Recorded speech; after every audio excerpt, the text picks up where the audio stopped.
For today's video nga ay magluluto tayo ng Ilocano inabraw yan mga idol. Sinaluyutan po yan na kabatiti or yung ating patola mga idol with piniritong dalagang bukid mga lods. Sos Mariose, talagang mapapalunok ka dito. Okay, kain na tayo mga idol. Ito na yung ating patola na sinaluyutan.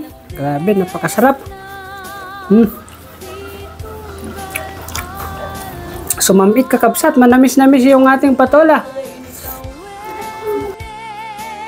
At dahil nga alam nyo naman sa probinsya ay talagang sariwang-sariwa po ang mga gulay dito sa amin, Bambang Nueva Vizcaya, talagang halos araw-araw kang magsawa ka sa dinengdeng or mga inabraw mga idol. Yan, tignan nyo yung saluyot natin. Shoutout nga pala sa mga tindera ng Bambang Public Market. At syempre yung ating patola mga idol, yung bilida na, tandaan nyo, bilidan po yan.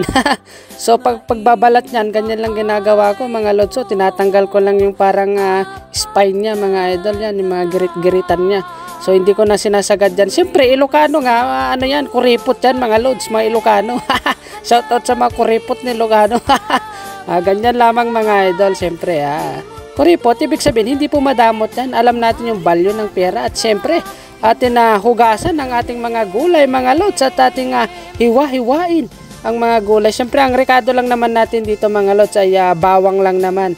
Ayan, so hihatiin ko lang naman to sa apat mga lods. Yan, kastalaan kakabsat agabraw. Kadagitay Ilocano dita apo. O Reynaldo mo agsidsidot inabraw, di ka mauma, sus Mariose.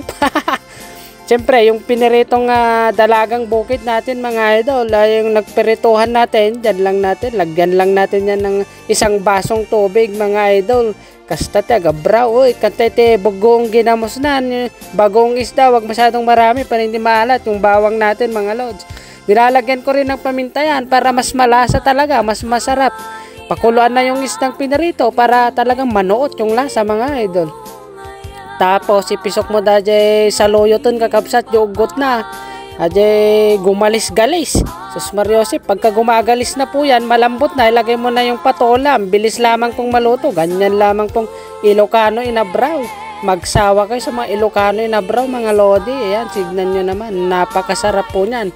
Malasang malasa. Sus Mariose. At malipas nga mga idol, ang isa't kalahating minuto ay talagang lumambot na at naluto na ang ating pagkain mga idol. Ganyan lamang, napakasimpleng simple at malasang malasa na po yan mga lods. Yung sabaw niyan, Sos Mariose, talagang mapaparami ka ng kain dito mga idol. With piniritong isda, dalagang bukid.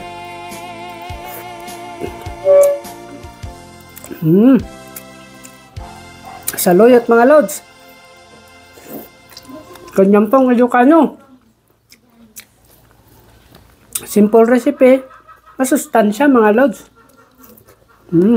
Okay. Thank you very much.